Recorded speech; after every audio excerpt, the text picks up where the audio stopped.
আসসালামু আলাইকুম। প্রিয় দর্শক বন্ধুরা, সবাই কেমন আছেন? আশা করি সবাই ভালো আছেন।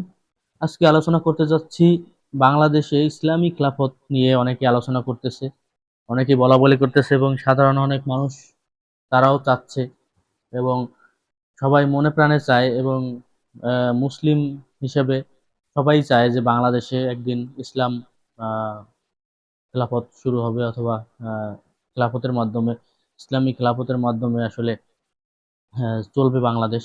আর ইসলামিক খিলাফতের মাধ্যমে বাংলাদেশ চললে অবশ্যই বাংলাদেশের উন্নত হবে বা মানুষ আহ, সুন্দরভাবে বসবাস করতে পারবে, এটা আমরা সবাই জানি। কিন্তু মেন কথা হচ্ছে বাংলাদেশ আসলে খিলাফত রাষ্ট্র তৈরি করার জন্য যে রাজনৈতিক দলগুলো, ইসলামী যে রাজনৈতিক দলগুলো আছে, এরা কতটুকু আহ, আসলে নিজেদের ভিতর ধারণ করে, এটা আমাদের জানতে হবে।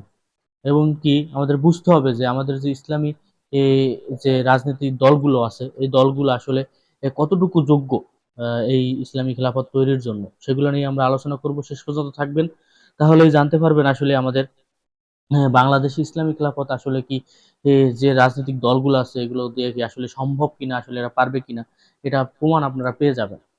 তো যাই হোক, কথা বাড়াবো না। তো বাংলাদেশে ইসলামী খেলাফত তৈরি করার জন্য তিনটা শ্রেণীর মানুষ খুবই এটা নিয়ে ভাবে। সেটা হলো গিয়ে ইসলাম, ইসলামী যে রাজনৈতিক দলগুলো আছে এরা চিন্তা ভাবনা করে। তারপর কিছু আছে ইসলামের নামে আসলে জঙ্গিবাদ, এরা সন্ত্রাসী কর্মকাণ্ডের মাধ্যমে ইসলামী খেলাফত বা ইসলামী শাসন তন্ত্র চালু করার পায়তারা করতেছে। আর কিছু আছে সাধারণ মানুষ এবং যারা সুন্দরভাবে এবং সুগঠিতভাবে ইসলাম কায়েম করে এবং ইসলামের বিধিবিধান মেনে চলে।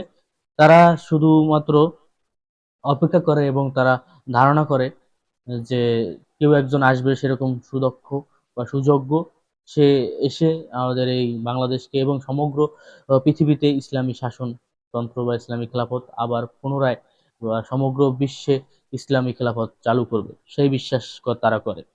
তো প্রথমে যে রাজনৈতিক দলগুলো, বাংলাদেশে যে রাজনৈতিক দলগুলো আছে, ইসলামী যে রাজনৈতিক দলগুলো আছে, এই দলগুলো আসলে কতটুকু ইসলামী যে খেলাফত তৈরিতে তারা কার্যকর বা তারা পারবে কিনা, সেটার কিছু কথা হলো বাংলাদেশ গণতান্ত্রিক রাষ্ট্র, এটা আমরা সবাই জানি। আর গণতন্ত্র আর খেলাফত কিন্তু অনেক পার্থক্য।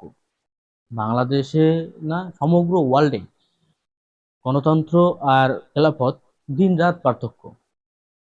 যদি আহ, খেলাফত যদি দিন হয়, তাহলে আহ, গণতন্ত্র রাত, এরকম পার্থক্য।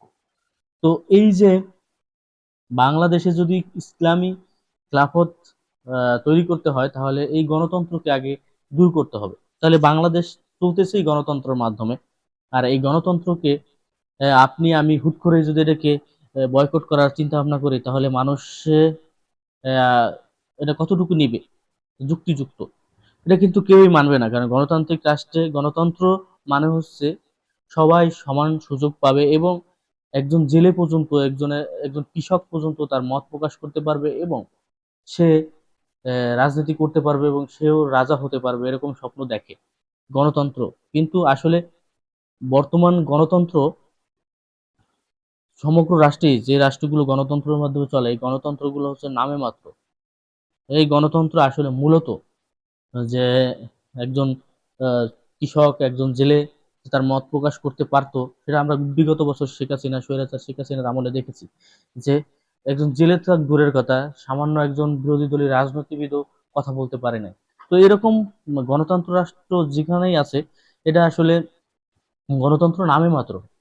এখানে যে মত প্রকাশ বা ওই যে জেলের ছেলে রাজা হবে, এরকম একদমই নাই। এটা আসলে শুধুমাত্র কিছু কিছু যারা এই রাজনীতি নিয়ে গবেষণা করে এবং অনেক বড় মাপের মানুষ, তারা কিন্তু বলে যে গণতন্ত্র হচ্ছে অযোগ্যদের শাসন, কারণ এখানে আসেই অযোগ্যরা। ঠিক আছে। আর খেলাফত, খেলাফত হচ্ছে রাজতন্ত্র, একনায়কতন্ত্র।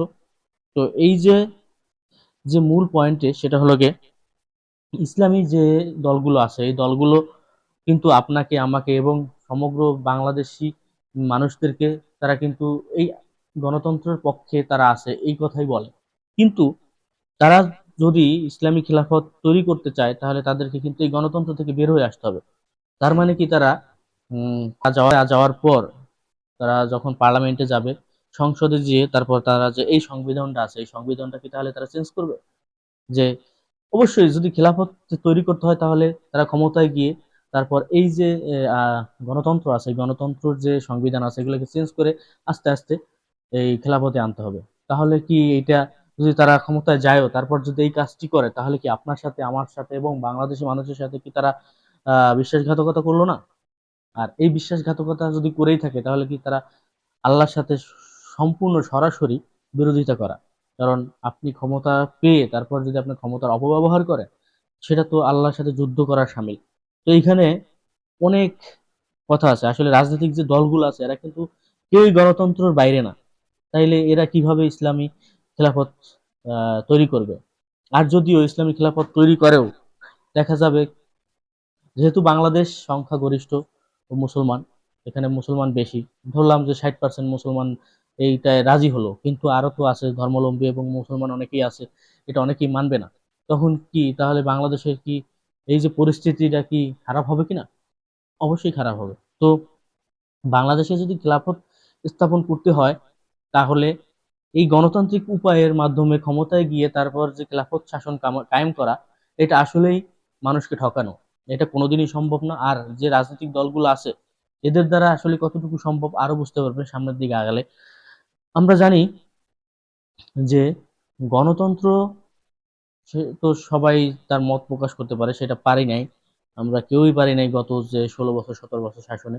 ভবিষ্যতে যদি কেউ আসে সেও কি দিবে কিনা বা কারা আসবে সেটাও অনিশ্চিত। তারাও কি এই গণতন্ত্রের নামে এরকম কোনো স্বৈরাচারী করবে কিনা এটা নিয়ে কিন্তু সবারই একটা ভয়ে কাজ করতেছে, আমরা যেটা দেখতেছি। তো এইখানে যদি বাংলাদেশ যদি উন্নত করতে হয় বা দেখতে হবে যে বাংলাদেশের সমসাময়িক যে দেশগুলো স্বাধীন হয়েছিল, যেমন মধ্যপ্রাচ্যের আহ, অনেকগুলো রাষ্ট্র আছে, যেমন কাতার, তারপর আরব আমিরাত, এই যে এইসব রাষ্ট্রগুলো, বা মালয়েশিয়া, সিঙ্গাপুর, এইসব রাষ্ট্রগুলো কিন্তু একনায়কতন্ত্রের মাধ্যমে চলে এবং এরা কিন্তু উন্নত। তো আসলে একটা রাষ্ট্র উন্নত করতে হলে অবশ্যই রাজতন্ত্র খুবই গুরুত্বপূর্ণ ভূমিকা পালন করে। কিন্তু সেই রাজতন্ত্র বা সেই যে রাজা হবেন তাকে হইতে হবে ন্যায়পরায়ণ। সে যদি আহ, আসলে বাংলাদেশে এই যে একনায়কতন্ত্র, যে স্বৈরাচার শেখ হাসিনা সে কিন্তু বিগত বছর ছিল ক্ষমতায়, জোর করেছিল। তো সে কিন্তু স্বৈরাচারী মনোভাব তৈরি হয়ে গেছিল তার ভিতর। তো এই যে স্বৈরাচারী মনোভাব আসবে না এরকম লোক কোথায় পাবেন আপনি? হয়তোবা তাদের তারা তারা একনায়কতন্ত্র চালু করতে পারছে এবং তারা তাদের সেই একনায়কতন্ত্র খুব ভালোভাবে মানুষের পক্ষে, জনগণের পক্ষে কাজ করেছে এবং তারা তাদের রাষ্ট্রকে উন্নত করতে পারছে। তো ইসলামে যেই খলিফা হবে তার মনোভাব থাকতে হবে এরকম যে আমি যে ক্ষমতায় আছি এই ক্ষমতাকে অপব্যবহার যদি করি তাহলে আমাকে আল্লাহর কাছে যে জবাবদিহিত করতে হবে এবং এর যে পাপ সেই পাপের ভাগ বা পাপের যে প্রায়শ্চিত্ত সেটা আমাকে আল্লাহ তাআলা ভোগ করাবেন। তো এইরকম ন্যায়পরায়ণতা থাকতে হবে।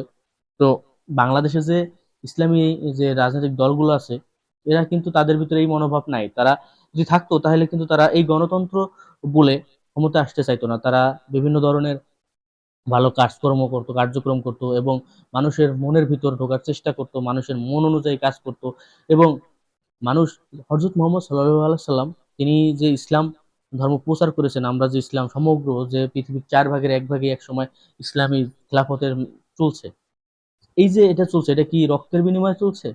আমরা এই ইতিহাস জানি। হযরত মুহাম্মদ সাল্লাল্লাহু আলাইহি সাল্লাম এই যে ইসলাম প্রতিষ্ঠাতা করেছে, এই যে খলিফা যে ইসলাম প্রতিষ্ঠাতা করেছিলেন সেটা কিন্তু একমাত্র মানুষের মনের ভিতর ভালোবাসা দিয়ে এই ইসলাম ধর্মটা আমাদের মাঝে সবার মাঝে ছড়িয়ে দিয়ে এরকম মনোভাব থাকতে হবে। এরকম মনোভাব কি আদৌ আছে? আমাদের অনেক রাজনীতিবিদ আছে যারা ইসলামী রাজনীতিবিদ আছে, তাদের যে বক্তব্য সেই বক্তব্যগুলো এমন ভাবে তারা মাঝে মাঝে ভালো কথাগুলো প্রকাশ করে, মনে হয় খুব আক্রোশমূলক এবং খুব ঘৃণিত ভাবে তারা বলে। তো এইগুলো আসলে অনেক যে বিধর্ম যারা আছে তারা কিন্তু এটা খুব ভালো চোখে দেখে না। তারপর ইসলামকে দাবানোর জন্য অনেক মহল তারা কিন্তু বিভিন্ন ভাবে এই ইসলাম বিদ্বেষ সৃষ্টি করতেছে। তো এই মনোভাবের আছে তারা কিন্তু এই সব গণতন্ত্র নিয়ে তারা ভাবে না। এখনো এখনো গণতন্ত্র নিয়ে কথাবার্তা বলে, তারা গণতান্ত্রিক উপায়ে ক্ষমতা আসতে চায়, কিন্তু তারা গণতান্ত্রিক ক্ষমতা উপায়ে আসার পর তারা কি ইসলামিক খেলাফত তাহলে কিভাবে তারা গঠন করবে? যদি যদি যদি সংবিধান পরিবর্তন করে, তাহলে তো বাংলাদেশের মানুষের সাথে সরাসরি বিশ্বাসঘাতকতা করলো এবং আল্লাহর সাথে যুদ্ধ ঘোষণা শামিল, যেটা তা আসলে এটা সম্ভব কতটুকু? আসলে যদি বাংলাদেশে খেলাফত কেমন কায়েম করতে হয়, তাহলে অবশ্যই সেরকম মনোভাব মানুষের দরকার, এবং আমরা আশা করি সেরকম একজন মানুষ আমাদের মাঝে অবশ্যই আসবেন, এবং তিনি আমাদের এই ইসলামের যে খেলাফতটা সেটা আমরা আবার পুনরুদ্ধার পাবো, এবং আমরা তখন আমাদের যে অবস্থা যে শুধুমাত্র ইসলামের জন্যই ভালো, সেটা কিন্তু ইসলামী ব্যবস্থা সকল ধর্মের জন্যই এটা খুবই গুরুত্বপূর্ণ একটা ভূমিকা পালন করে। তারা এইখানে কোনো ধর্মীয় ইসলাম খেলাফত কায়েম হলেই যে ইসলাম যারা ধর্ম পালন করে তারাই ভালো থাকবে, এমন কিন্তু কোনো কথা নয়। এখানে বিভিন্ন ধর্মের মানুষ খুব সুখে শান্তিতে বসবাস করতে পারে, সেটা আমরা দেখেছি, এটার ইতিহাস আমরা জানি। তো বেশি কিছু বলবো না আমি। অবশ্যই আপনারা বুঝতে পারতেছেন যে ইসলামী যে রাজনৈতিক দলগুলো আছে এরা আসলে কতটুকু ও পরিপক্ক আসলে এই ইসলামী খেলাফত তৈরি করার জন্য, এটা আপনারা বিবেক এবং বিবেচনা দিলে বুঝতে পারবেন। তো আমার কথা যদি কোথাও ভুল ত্রুটি হয় দিবেন, আসলে আমি দুঃখিত, সরি। তো সবাই ভালো থাকবেন, সুস্থ থাকবেন, দেখা হবে পরবর্তী কোনো ভিডিওতে। Good bye, tata.